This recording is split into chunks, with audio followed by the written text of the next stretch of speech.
guys, this is your Rain Cruz, your vlogger for today's video. Ngayon nga po ay araw ng eleksyon, kaya nga po ay maaga pa lang ay boboto na kami. At for sure ay napakahaba ng pila sa botohan. At ito nga po ay paalis na kami ng aking jowawers at pareho kami ng presinto na aming pagbobotohan. Alas 8 pa lang nga ng umaga napakainit na talaga, kaya balot na balot ang inyong ka-person mga sis. At ayan ay andito na nga kami sa Cristo Rey Elementary School sa lungsod ng Capas, Tarlac. At dito nga po ang botohan ng mga taga Cristo Rey niyan person.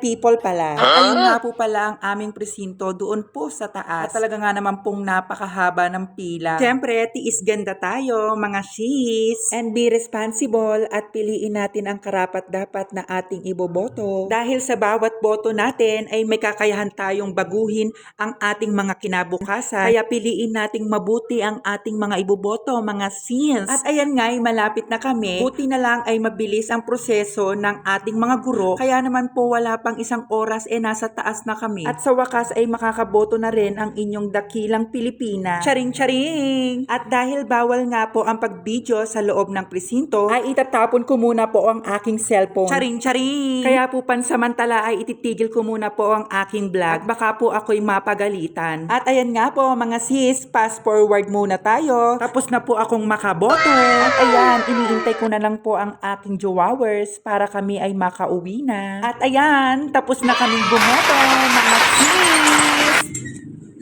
Alam ba, binulsa na. Wala ka nang magagawa kasi binulsa na. Eka.